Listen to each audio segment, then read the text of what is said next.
Bien, continuando con el desarrollo de lo que es el procedimiento penal acusatorio y oral en México, vamos a analizar a continuación lo que sería la etapa de investigación. La etapa de investigación es la primera etapa del procedimiento de corte penal acusatorio y oral, que tiene por finalidad indagar en torno a la existencia de un hecho denunciado como delito, los datos que nos permitan identificar a los involucrados, es decir, a la víctima u ofendido y al indiciado o imputado, así como recolectar aquellos indicios y en su caso datos de prueba que coadyuven al esclarecimiento de los hechos materia de la investigación, a fin de que el Ministerio Público pueda sustentar el ejercicio de la acción penal ante el órgano jurisdiccional y en su caso la acusación en contra del imputado y la solicitud de la reparación del daño por el Ministerio Público. La etapa de investigación se divide en dos fases, tal y como lo habíamos comentado. La primera fase se conoce como la investigación inicial, la cual comienza con la denuncia, querella o su requisito equivalente y culmina con lo que es el ejercicio de la acción penal mediante la solicitud de la audiencia inicial ante el órgano jurisdiccional a efecto de que se formule la imputación, mientras que la etapa de investigación, la fase de investigación complementaria comenzaría con la celebración de la audiencia inicial para que el Ministerio Público formule la imputación y en su caso solicite lo que se conoce como la vinculación a proceso, la imposición de medidas cautelares y en su caso se establezca cuál es el plazo para el cierre de la investigación. La investigación puede darse bajo dos vertientes. La primera es la investigación con detenido, donde el sujeto indiciado es puesto a disposición del Ministerio Público bajo las hipótesis de flagrancia y caso urgente. Las hipótesis de flagrancia están expresamente reguladas por el artículo 146 del Código Nacional de Procedimientos Penales, mientras que el caso urgente está contemplado en el artículo 150 del Código Nacional de Procedimientos Penales. Por cuanto hace a la flagrancia, esto implica que el sujeto es detenido en el momento preciso de estar cometiendo el hecho aparentemente constitutivo de delito, o bien es detenido inmediatamente después de haberlo ejecutado en virtud de que hay una persecución ininterrumpida y su posterior detención para posteriormente ser presentado ante el Ministerio Público, o bien puede suceder también que sea señalado por la víctima o ofendido algún testigo o uno de los partícipes que en conjunto con el indiciado participó en la realización del hecho. En estos casos pues es importante también que al sujeto que es señalado por la víctima, el testigo o alguno de sus partícipes pues se le encuentre en su poder el instrumento objeto del delito. Asimismo, también pudiera darse la flagrancia en el caso de que se cuente con información bastante suficiente para presumir fundadamente su participación en el hecho. En cuanto hace al caso urgente, esta es una facultad exclusiva con que cuenta el Ministerio Público, quien bajo su más estricta responsabilidad y en aquellos casos en que estemos en presencia de un delito calificado como grave por la ley, existe el temor fundado de que el indiciado se pretende sustraer de la justicia y que por razón de la hora, tiempo y lugar no se puede acudir ante el juez de control para solicitar una orden de aprehensión, y entonces el Ministerio Público bajo su más estricta responsabilidad, fundando y motivando, gira una orden de detención por conducto de la policía para que sea presentado de manera inmediata ante el Ministerio Público y este a su vez lo ponga a disposición disposición del juez de control, donde una vez celebrada la audiencia inicial, el primer acto que se va a desarrollar pues es la calificación de la detención. Si la detención está ajustada a derecho, ya sea en el caso de flagrancia o caso urgente, se ratificará la misma y pasamos a lo que sería la formulación de la imputación. Tratándose de investigación sin detenido, pues desde luego el Ministerio Público no estará de alguna manera presionado con el término de las 48 horas o en su defecto las 96 horas si se trata de delitos relacionados con delincuencia organizada, a efecto de determinar si pone o no a disposición del órgano jurisdiccional al indiciado. Por lo que una vez recabados los elementos para sustentar la existencia del hecho aparentemente constitutivo de delito y tenga datos de prueba suficientes para sustentar la probable intervención del indiciado, pues entonces solicitará la celebración de la audiencia inicial, para lo cual podrá solicitar se le cite al imputado a efecto de que se pueda formular imputación en aquellos delitos donde se considere que el indiciado no es una persona de alta peligrosidad y por ende no se tiene el temor de que pueda sustraerse de la acción de la justicia, sino que puede comparecer de manera voluntaria, por lo que se solicita se gire citatorio en su contra a efecto de que acuda de manera voluntaria a la celebración de la audiencia inicial. La otra vertiente es que se solicite una orden de comparecencia en virtud de que, no obstante de que fue citado, no compareció a la celebración de la audiencia inicial sin causa justificada, por lo que se solicita entonces que a través de la fuerza pública comparezca ante el juez de control para que se formule la imputación respectiva. Y la tercera opción es que se solicite al juez de control gire en contra del indiciado lo que sería una orden de aprehensión, para lo cual el Ministerio Público deberá aportar los datos de prueba idóneos y pertinentes para sustentar la necesidad de esa cautela. Entre las causales que pudieran justificar la necesidad de esa cautela es que no esté garantizada la comparecencia del justiciable, en virtud de que al momento de ser entrevistado, por ejemplo, ante el Ministerio Público, aportó un domicilio y derivado de la investigación resultó que ese domicilio era falso, por lo que el simple hecho de mentir en relación a su domicilio pues es una presunción de que intente evadirse de la acción de la justicia. También habrá lugar a la necesidad de girar una orden de aprehensión cuando le pudiera causar algún daño, perjuicio a la víctima, al ofendido, a los testigos o incluso al personal encargado de lo que es la procuración de justicia, como pudiera ser en su momento la propia fiscalía, los peritos,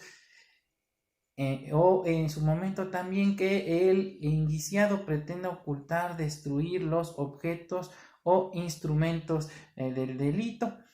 Cuando en su momento haya incumplido con una medida cautelar, es decir, para que en su momento pueda girarse una orden de aprehensión en contra del justiciable, el Ministerio Público entonces deberá acreditar la necesidad de esa cautela. Bien, ahora decíamos que la investigación inicial comienza con la noticia criminal, es decir, a través del requisito de procedibilidad, como es la denuncia, la querella o su requisito equivalente, y culmina cuando el imputado es puesto a disposición del juez de control para que se le formule la imputación. Por cuanto hace la investigación complementaria, esta comienza con la celebración de la audiencia inicial a través de lo que es la formulación de la imputación o en su defecto a través de lo que sería el control de la detención cuando estamos hablando de una investigación con detenido. Y se agota esta fase con lo que se llama el plazo para el cierre de la investigación. La fase inicial también se le conoce como la fase de investigación desformalizada, ya que por regla general se mantiene reservada, exceptuando a la víctima o ofendido, así como a su representante legal, en este caso el asesor jurídico, precisamente para favorecer el éxito de la misma. y porque nada merita hacerla del conocimiento de la persona a la que se investiga ni a la sociedad en general. Sin embargo, si el Ministerio Público lo considera pertinente, podrá solicitar la comparecencia del indiciado para que rinda su entrevista, y entonces a partir de ese momento diríamos que ya no se puede mantener bajo reserva la investigación, y por ende entonces ya no hablaríamos de una investigación formalizada, sino a partir de ese momento ya estaríamos hablando de una investigación ya formalizada.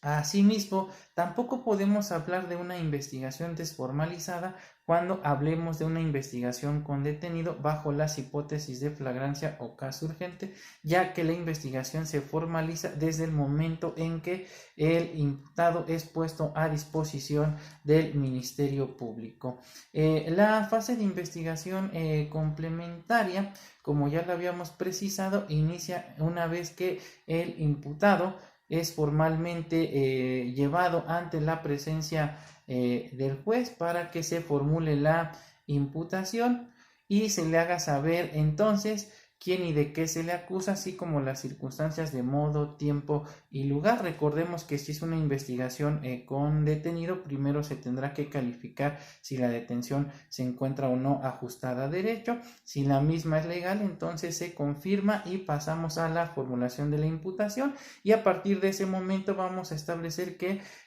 se desahogan de forma homóloga tanto la investigación con detenido como la investigación sin detenido. Es decir, una vez formulada la imputación, van a seguirse los mismos